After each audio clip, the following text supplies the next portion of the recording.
Hello friends, आप सभी का एक बार फिर से स्वागत है हमारे यूट्यूब चैनल ईज एडू पर, जहां हम बीपीएससी के लिए आयोजित होने वाली प्रधान शिक्षक भर्ती परीक्षा के लिए आपके लिए लेकर आ रहे हैं मज़ेदार, इम्पॉर्टेंट और बहुत ही व्याख्या के साथ सटीक आंसर्स।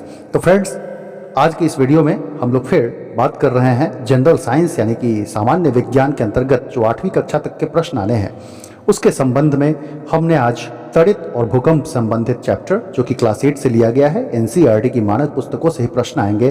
तो ऐसे में आपके लिए बहुत ही चुनिंदा सवालों का एक संग्रह तैयार किया गया है। तो बिना स्किप किए हुए इस वीडियो को पूरा अंत तक देखिएगा ताकि आपकी तैयारी और बेहतर हो सके। तो फ्रेंड्स, आइए शुरू करते हैं। हमारा पहला सवाल है, किस वैज्ञानिक ने बादलों में आवेश की खोज की? तो इसका राइट आंसर होगा बेंजामिन फ्रैंकलिन। जी हाँ दोस्तों, बेंजामिन फ्रैंकलिन अमेरिका के एक वैज्ञानिक थे जिन्होंने सबसे पहले यह पता लगाया कि बादलों में भी आवेश होता है। इसके लिए उन्होंने क्या किया था कि एक अपने पतंग को उस समय उन्होंने उड़ाया जिस समय बादलों में बिजली चमक रही थी, और उसे मेटल के एक रिंग से, मेटल की एक चाबी से उन्होंने एक बांध दिया उसके रेशम के धागे से लगा करके। लेकिन जब बादलों में आवेश यानी कि बिजली चमकी तो उसका आवेश छूते हुए प्रवाहित हुआ, और जिसके कारण जब उन्होंने उस मेटल के की को टच किया तो उस समय उन्हें शॉक लगा। तो इसके आधार पर उन्होंने यह पता कर लिया कि बादलों में भी आवेश होता है।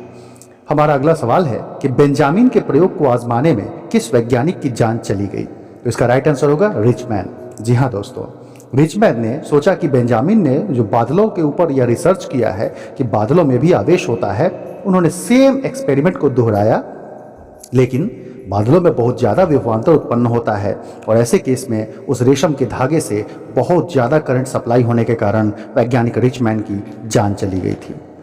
अब आगे बढ़ते हैं दोस्तों। अगला सवाल है, शरीर से ऊनी कपड़े उतारते समय चिट चिट की आवाज़ क्यों आती है? तो इसका राइट आंसर होगा विद्युत आवेश के कारण।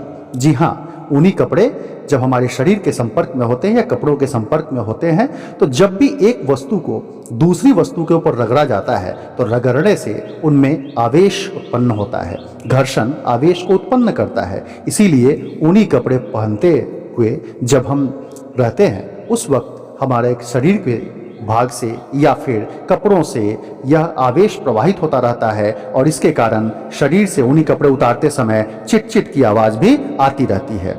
हमारा अगला सवाल है फ्रेंड्स, कांच की छड़ को रेशम के कपड़े से रगड़ने पर कांच में कौन सा आवेश उत्पन्न होगा? इसका राइट आंसर होगा धन आवेश। जी हाँ, कांच की छड़ को जब हम रेशम के कपड़े से रगड़ते हैं तो रगड़ने पर उसमें पॉजिटिव आयन यानी कि धन आवेश की उत्पत्ति होती है, पॉजिटिव चार्ज वह गेन करता है। और यह भी बात ध्यान रखना है कि अगर कांच की छड़ की बात कर रहे हैं तो वह तो धन आवेश ग्रहण करेगा, लेकिन जिस चीज से आप उसको रगड़ रहे हैं वह उसका बिल्कुल विपरीत आवेश ग्रहण करता है। अर्थात कांच की छड़ पर अगर धन आवेश आ रहा है तो आप यह मानकर चलिए कि रेशम के कपड़े पर ऋण आवेश की उत्पत्ति होगी। फ्रेंड्स, हमारा अगला सवाल है, एबोनाइट के छड़ को फर से रगड़ने पर कौन सा आवेश उत्पन्न होगा? तो इसका राइट आंसर होगा ऋण आवेश। जी हाँ, एबोनाइट रड को जब फर से रगड़ा जाता है, फर से उस पर फ्रिक्शन दिया जाता है, तो ऐसे केस में एबोनाइट का रड जो होता है वह ऋण आवेश को एक्वायर करता है। ऋण आवेश यानी कि नेगेटिव चार्ज। चार्ज दो प्रकार के होते हैं, आवेश, विद्युत आवेश दो प्रकार के होते हैं, धन आवेश और ऋण आवेश। तो कांच की छड़ को रेशम से रगड़ने पर धन आवेशित हो जाता है, जबकि एबोनाइट की छड़ को फर से रगड़ने पर वह ऋण आवेशित होता है। और उसी प्रकार से एबोनाइट की छड़ पर अगर ऋण आवेश आ रहा है तो जाहिर सी बात है कि फर पर धन आवेश की उत्पत्ति होगी। फ्रेंड्स, हमारा अगला सवाल है, अगर दो समान आवेश वाले पदार्थ को एक दूसरे के करीब लाया जाए तो क्या होगा?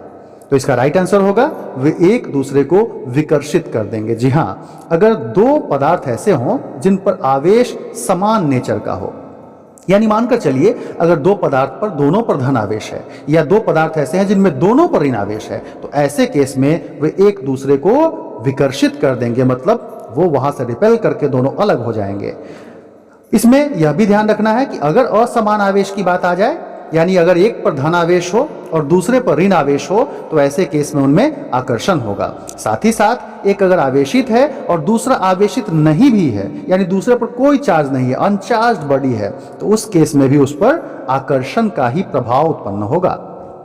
फ्रेंड्स, हमारा अगला सवाल है, कोई वस्तु आवेशित है या नहीं, इसकी जांच किस यंत्र से होगी? तो फ्रेंड्स, इसका राइट आंसर होगा विद्युतदर्शी। जी हाँ, विद्युतदर्शी, जिसे हम इलेक्ट्रोस्कोप भी कहते हैं। इलेक्ट्रोस्कोप एक ऐसा इंस्ट्रूमेंट होता है जिससे हम यह जांच कर लेते हैं कि कोई वस्तु आवेशित है या नहीं है। इसमें एक मेटल के रड से दो एल्यूमिनियम या किसी भी धातु के पतले स्ट्रिप लगाए जाते हैं उसकी छोर पर, और जैसे ही किसी आवेशित पदार्थ को उसके संपर्क में हम ले जाते हैं तो दोनों में समान आवेश आने का दोनों पत्तियां एक दूसरे से अलग विकर्षित होती हैं, और इस आधार पर यह पता चल जाता है कि यह वस्तु आवेशित है, और जिसमें ऐसा विकर्षण नहीं हो रहा है इसका मतलब वह वस्तु आवेशित नहीं है। अर्थात विद्युतदर्शी के द्वारा हम आसानी से पता कर सकते हैं कि कोई वस्तु आवेशित है अथवा नहीं है। हमारा अगला सवाल है, आवेश को पृथ्वी में भेजने की क्रिया क्या कहलाती है? तो फ्रेंड्स, इसका राइट आंसर होगा भूसंपर्कन। जी हाँ दोस्तों, भूसंपर्कन, जिसे आप सामान्य रूप में अर्थिंग के नाम से जानते हैं। हम लोग आम बोलचाल की भाषा में धड़ल्ले से अर्थिंग शब्द का प्रयोग करते हैं कि बिजली में हम लोग अर्थिंग देते हैं। तो अर्थिंग का मतलब क्या है? आवेश को आप पृथ्वी में भेज रहे हैं ताकि विद्युत परिपथ में अगर किसी प्रकार की गड़बड़ी उत्पन्न होगी तो उससे अगर आघात होता है, अगर उससे हमको शॉक लगता है, इलेक्ट्रिक शॉक, तो उस शॉक से बचाने में भूसंपर्कन बहुत ही इंपॉर्टेंट होता है। तो अर्थिंग से हम अपने आप को बचा भी सकते हैं। हमारा अगला सवाल है, भवनों को तड़ित के प्रभाव से बचाने के लिए किस युक्ति का उपयोग होता है? तो फ्रेंड्स, इसका राइट आंसर होगा तड़ित चालक। जी हाँ दोस्तों, तड़ित चालक जो है यह भवनों को, इमारतों को, चिमनियों को, ऊंचे ऊंचे बिल्डिंग को, जो दूसरी बड़ी जो भी कंस्ट्रक्शंस हैं, इन सबको तड़ित के प्रभाव से बचाने का सबसे आसान और सबसे कारगर युक्ति होता है। इसमें होता क्या है कि ऊपर एक रड को तीन, यानी कि त्रिशूल शेप मान लीजिए, उसको त्रिशूल की तरह के डिजाइन में उसको कनेक्टेड कर दिया जाता है, और वहां से वो रड के जरिए, लोहे के छड़ के जरिए उसको डायरेक्ट वहां से लेकर के जितनी भी ऊंची बिल्डिंग हो वहां से मेटल रड के जरिए उसको ला करके और अर्थ तक भेज दिया जाता है। इससे क्या होता है कि कभी अगर उस बिल्डिंग पर अगर बिजली गिरती है तो वैसे केस में वह तड़ित मेटल का होगा तो तुरंत वह आवेश को ग्रहण कर लेगा और वह डायरेक्ट भेजा जाएगा अर्थ में। तो यानी बिल्डिंग पर बिना कोई प्रभाव दिए सीधे के सीधे सारे चीजों को, सारे आवेशों को वह पृथ्वी में प्रवाहित कर देगा। इससे उस बिल्डिंग पर किसी भी प्रकार का खतरा नहीं होता है। हमारा अगला सवाल है, बिहार में विनाशकारी भूकंप कब आया था? इसका राइट आंसर होगा 1934। जी हाँ, अभी हम लोग बात कर रहे थे, अभी जो भी क्वेश्चंस थे, इंपॉर्टेंट क्वेश्चंस मैंने आपको तड़ित के संबंध में बताया था। अब यहाँ से हम भूकंप की ओर प्रस्थान करते हैं। तो बिहार में विनाशकारी भूकंप जो है सबसे पहले 1934 में आया था, और रिक्टर पैमाने पर इसकी तीव्रता लगभग 6 के आसपास, 6.5 या 6 से 7 के बीच में थी, जिसके आधार पर काफ़ी ज़्यादा विनाश हो गया था बिहार में। हालांकि सितंबर 2011 में भी भूकंप आया था, जो आपने महसूस किया होगा, हम सब ने महसूस किया है। हमारा अगला सवाल है, पृथ्वी की सतह के अंदर जिस स्थान पर भूकंप होता है उसे क्या कहते हैं? तो उस स्थान का नाम भूकंप केंद्र होता है, यानी इसका राइट आंसर भूकंप केंद्र होगा। जी हाँ दोस्तों, पृथ्वी की सतह के अंदर जिस जगह पर भूकंप उत्पन्न होता है, दरअसल भूकंप उत्पन्न होने का वास्तविक कारण क्या होता है कि हमारी पृथ्वी कई सारे अलग अलग प्लेट्स में बटी हुई है, जिन प्लेट्स को हम टेक्टोनिक प्लेट्स कहते हैं। यह टेक्टोनिक प्लेट्स मूव करते रहते हैं। उसी मूव करने के क्रम में कभी कभी यह एक दूसरे से टकरा जाते हैं, और टकराने के कारण ही वहां पर वाइब्रेशन प्रोड्यूस होता है, वह तरंगे, वह वेव वहां पर प्रोड्यूस होता है। यही वेव जब पृथ्वी की सतह तक गमन करते करते पहुंच जाता है, ऊपरी सतह तक, तो हम इसे भूकंप के नाम से जानते हैं। तो जिस स्थान पर टेक्टोनिक प्लेट्स आपस में टकराए हैं पृथ्वी की सतह के अंदर, जहां से भूकंप उत्पन्न हुआ है, उस स्थान को हम भूकंप केंद्र कहते हैं। हमारा अगला सवाल है, पृथ्वी की सतह के ऊपर जहां सबसे पहले भूकंप की तरंगे पहुंचती हैं क्या कहलाती हैं? तो उस स्थान का नाम अधिकेंद्र होता है।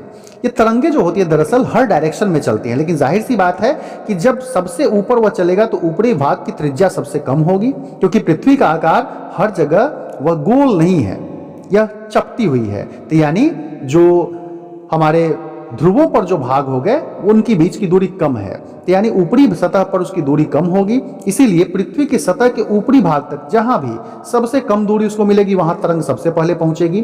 तो जिस जगह पर भूकंप का सबसे पहला झटका अनुभव होगा वह स्थान अधिकेंद्र होगा। अगला सवाल है, भूकंपीय तरंगें कितने प्रकार की होती हैं? तो इसका राइट आंसर होगा 3 प्रकार की, पी तरंग, एस तरंग और एल तरंग। जी हाँ दोस्तों, भूकंपीय तरंग को 3 क्वालिटीज में डिवाइड किया गया है। पी तरंग, जिसको प्राइमरी तरंग भी कहते हैं, प्राइमरी वेव्स यानी कि प्राथमिक तरंगे।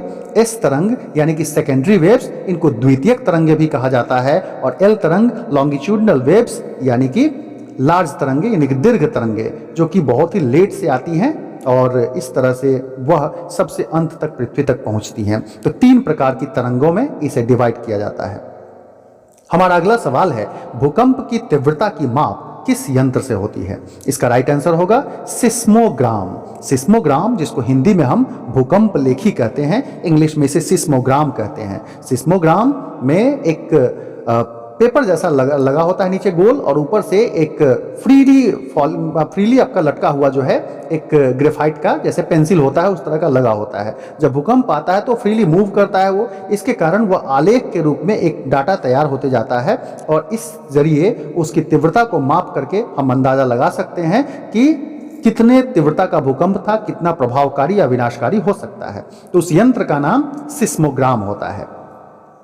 अगला सवाल है, सिस्मोग्राम से बने हुए आलेख को क्या कहते हैं? तो सिस्मोग्राम में जो आलेख बनता है, जो आलेख उससे तैयार होता है, उस पेंसिल के जरिए जो लाइंस ड्रॉ होते हैं, उस लाइंस को हम सिस्मोग्राफ कहते हैं। चूंकि सिस्मोग्राम इसका नाम है, तो सिस्मोग्राम के जरिए जो आलेख बना उसको सिस्मोग्राफ कहा जाता है। उसी सिस्मोग्राफ को मापा जाता है जिसके आधार पर तीव्रता का पता चलता है। अगला सवाल, भूकंप की तीव्रता की माप किस स्केल के द्वारा होती है? तो इसका राइट आंसर होगा रिक्टर स्केल। यानी कि दोस्तों, रिक्टर एक वैज्ञानिक थे जिन्होंने इस टेक्निक को डेवलप किया कि हम भूकंप की तीव्रता की माप भी कर सकते हैं, और सिस्मोग्राफ जो रिकॉर्ड होता है उसी के लेंथ को रिक्टर स्केल के जरिए मेजर किया जाता है, जो सामान्यतः 0 से लेकर के 10 तक का होता है। और 10 का मतलब अगर आ गया तो समझिए बिल्कुल प्रलयंकारी भूकंप होगा, इतना विनाशकारी होगा कि शायद कोई भी स्ट्रक्चर खड़ा नहीं उसके बाद मिलेगा। तो नॉर्मली अगर 2-3 के आसपास का भूकंप है तो फिर वो आपको लगभग 9 के बराबर फील होगा। तो जितना ज़्यादा तीव्रता बढ़ती जाती है, भूकंप उतना ही ज़्यादा प्रभावशाली, असरकारी और खतरनाक होता जाता है। हमारा अगला सवाल है, कौन सी भूकंपीय तरंग पृथ्वी के केंद्रीय भाग से गुजर सकती है? तो इसका राइट आंसर होगा पी तरंगे। जी हाँ, केवल हम लोग पढ़े अभी जस्ट कि 3 प्रकार की तरंगे होती हैं, पी तरंगे, एस तरंगे और एल तरंगे। तो सबसे जो इंपॉर्टेंट तरंग जो कि पृथ्वी के केंद्रीय भाग से भी गुजर सकता है, वो तरंगे पी तरंगे होती हैं। और इसका मूल रीजन क्या होता है कि पी तरंगों की स्पीड बहुत ज्यादा होती है, सबसे अधिक स्पीड में पी तरंगे ही चलती हैं, इसीलिए केंद्रीय भाग से भी गुजर सकती हैं। लेकिन केंद्रीय भाग से गुजरते हुए इनकी स्पीड बहुत ही कम हो जाती है, इनकी चाल बहुत ही कम हो जाती है। हमारा अगला सवाल, कौन सी भूकंपीय तरंग द्रव पदार्थ से नहीं गुजर सकती? तो फ्रेंड्स, इसका राइट आंसर होगा एस तरंगे। जी हाँ, नॉर्मली पी तरंगे जो होती है ये बहुत इंपॉर्टेंट है। पी तरंग होता है कि वह ठोस से भी गुजर सकता है, द्रव से भी गुजर सकता है और गैसीय माध्यम से भी गुजर सकता है। लेकिन जो एस तरंगे होती हैं वो द्रव पदार्थ से बिल्कुल भी नहीं गुजर सकती, यानी द्रव से होकर ये पार नहीं कर सकती हैं।